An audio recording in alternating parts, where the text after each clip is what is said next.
GitHub Copilot has completely transformed how I develop software every single day. And I've gotten a huge productivity boost with agent mode, which goes off, actually does file code editing in real time, checks for errors, does compilation, can call different tools like MCP servers. It's fantastic.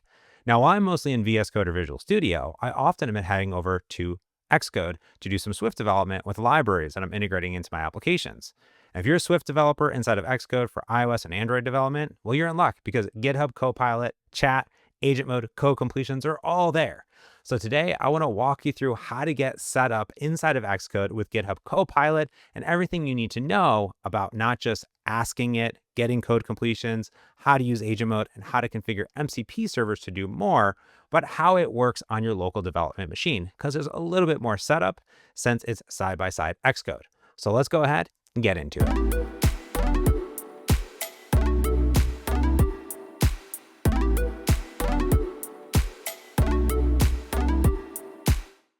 All right, there's a few different ways to get GitHub Copilot for Xcode, and it is an app that is installed in your machine and then sits side by side Xcode for both code completions and chat.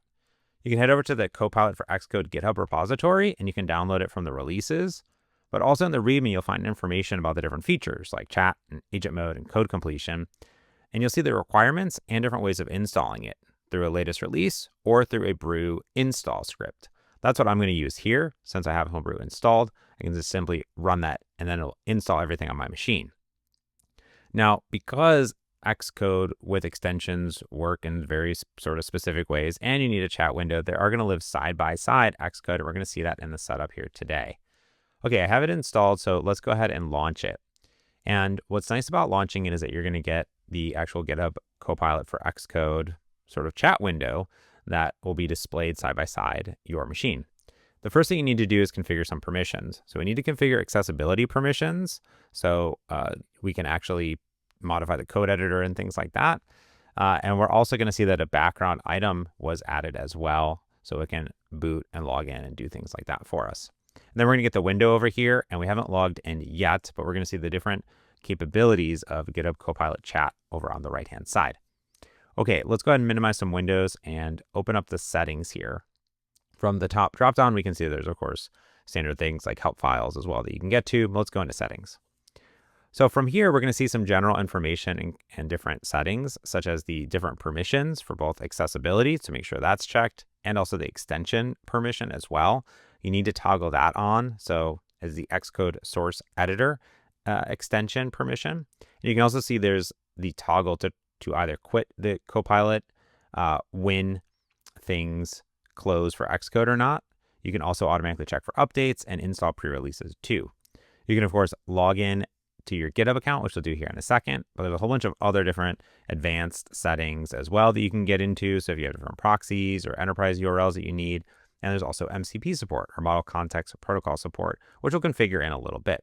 So that's the overall general vibe of the settings. So let's go ahead and log in to GitHub because you will need a GitHub account and a GitHub Copilot free or paid account as well.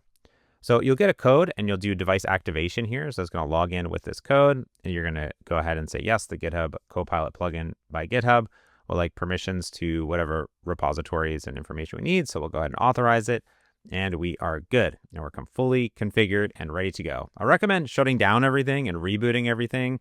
If you run into any issues, that seems to work fairly well for me. Just in general, both Xcode and GitHub Copilot for Xcode too. Now we want to launch Xcode. And when you launch Xcode and open a workspace, we're going to see that the GitHub Copilot chat has noticed this workspace, which is really cool. From the editor menu, you'll see a GitHub Copilot addition there with all the different settings, including opening those settings there too. So that's how you know it's configured. And then from there, inside of your text editor, once you start typing, you'll see a little GitHub Copilot icon next to the code completion. Holding down the option button will give you more information and options to do. And of course, you can see the preview update in real time. So sometimes the Xcode code completion is coming in, and then sometimes the GitHub Copilot one's coming in. But holding on that option really shows that power of that code completion and everything happening there for this button, for example. But let's go ahead into our GitHub Copilot chat, and let's just go first into the ask mode. So you have this extension up top. You can see it, so you can also manage it from there. But here we can select different models, and we can go ahead and just ask questions about how to implement something or how this project is structured. ask mode is sort of the safe area, right? It's not going to make code modifications for you. You're going to ask it questions, iterate on it, ask for code recommendations. So for example, here, I would say, how would I add a monkey list, for example? And what are some of the different options that I have?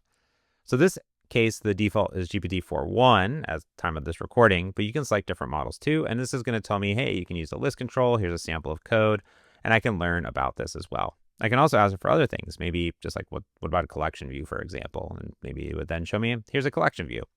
From here, we can copy this into our editor, or we can go ahead and actually insert it at the cursor. So for example, I could just paste that entire thing in, and now I actually have some sort of monkey information here, right? So I could go ahead and paste that directly in, which is nice.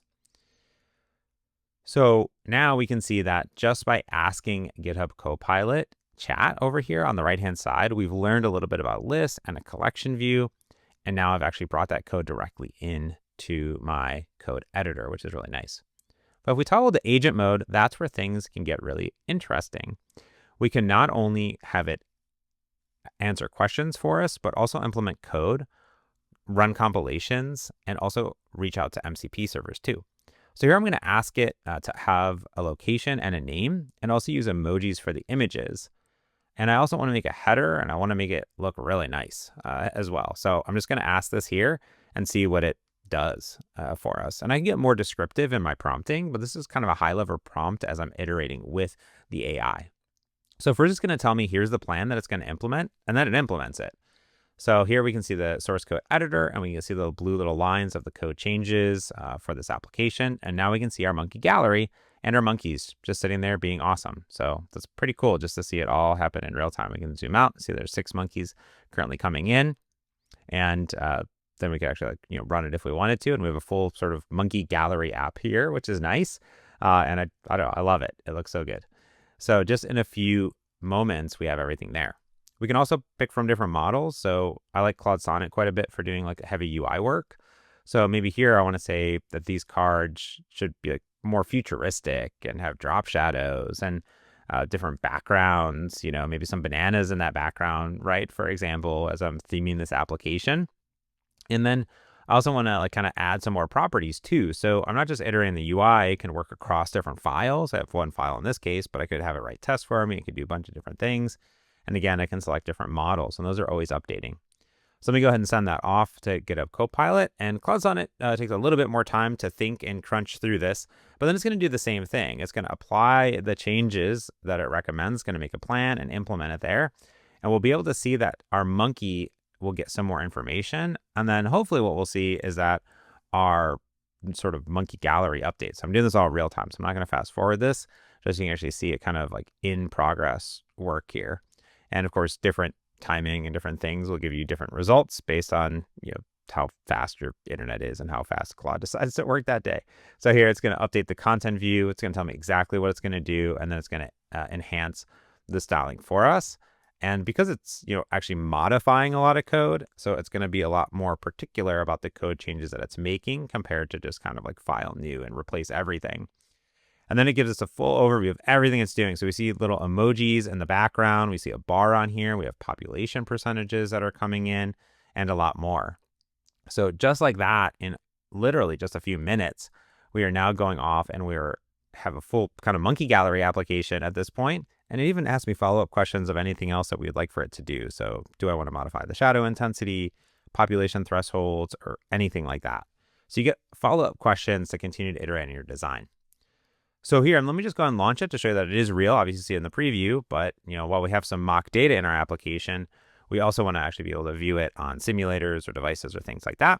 So here is our iPhone 16 Pro. And sure enough, there's our monkey gallery with our actual monkeys all coming up there, and browse right through it. So perfect. There's all of our monkeys. So from here, let's go ahead and do something a little bit different. I'm going to go ahead and rearrange this a little bit. If I can figure out Xcode and how to rearrange windows, it's basically impossible, I'm pretty sure. But the other thing I want to do is go into these tools. So these tools and contexts are what GitHub Copilot Agent Mode uses. So it can search your entire code base, but you can also give it files to work across. If you're working across the details at the main page, you can do that. Tools are different tools that you can configure. GitHub Copilot can do code editing and a bunch of tools itself. But you can also configure MCP servers, which are Model Context Protocol servers, sort of like an adapter to help provide additional context and information to the LLMs. And I have a Monkey MCP server. It's a little bit of a, a convoluted example, but the idea is, imagine you're connecting to a database or a secure server or anything. Basically, you can do Figma, you can do Playwright, you can do GitHub, for example, these MCP servers, and allows you to communicate with them. My server allows me to connect to my monkey database, get a monkey schema, get a list of monkeys, get monkey details, anything like that. So maybe I'm implementing this app and I don't know anything about it. So when I add this MCP JSON file configuration in my project, it'll automatically boot up, in this case, a Docker container for me. It might be a remote MCP server. It may be one that's just an application, for example. But now we have tools that have been configured. We see the available tools here. So we have get monkey, get monkeys. We also have an echo one for some reason that I've included into it. And then I can just ask it information, like get me a list of monkeys.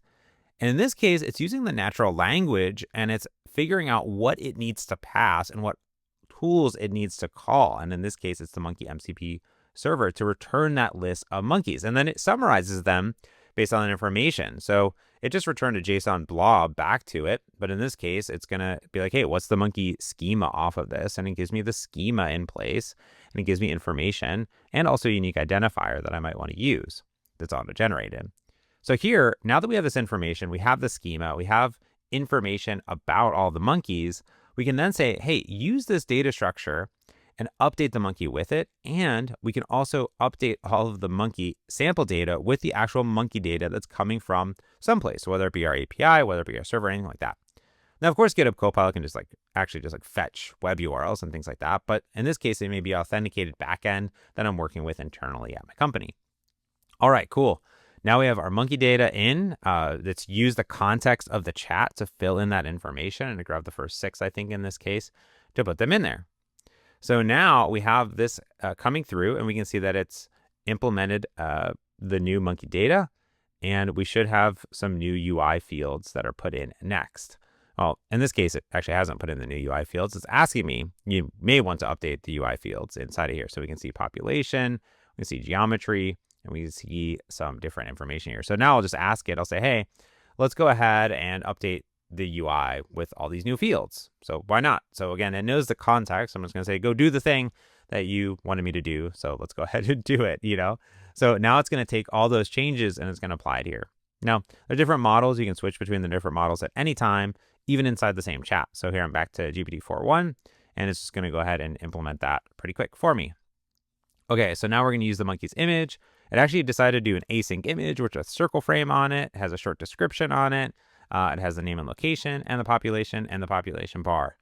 So literally in just a few minutes, we have not only gotten GitHub Copilot for Xcode set up, we've gone ahead and generated a bunch of sample data, a full actual application that's browsing monkeys. We've connected to an MCP server, and then we have some sample data in the application that it's reading for. Now, of course, at this point, I can then have it go implement a real backend, a database, a details page, and so much more. And I'll put links to this GitHub repo where I've actually done some of that, so you can take a look at the code and actually how it's implemented. I spent a few more minutes on it after this, just having fun with it and iterating on the design. So that is a very, very brief overview of getting everything set up with GitHub Copilot for Xcode. Well, there you have it. That is a full sort of end-to-end beginner's guide walkthrough of everything you need to know of getting set up with GitHub Copilot inside of Xcode, and a feature walkthrough, not just through different code completions, but also using chat mode with the different models and using agent mode with MCP server support. Now, there's a lot of different powerful MCP servers. I have videos here on my channel walking through all sorts of different things. Things like integrating with Figma, for example, or doing Playwright tests, for example, or different databases. There's so much good things with MCP servers. And now that agent mode is integrated into all these tools in GitHub Copilot, you can make use of this big toolbox of cool developer productivity. Anyways, let me know what you've been building with GitHub Copilot, whether it's in Xcode, VS Code, Visual Studio, or any other IDE where GitHub Copilot is supported, in the comments below. And if you have any questions at all, post them down there as well. I'll help out. Down there, of course, are all the links to everything that you need to get set up, sign up, anything like that. That's going to do it for this video. So until next time, I'm James. Thanks for watching.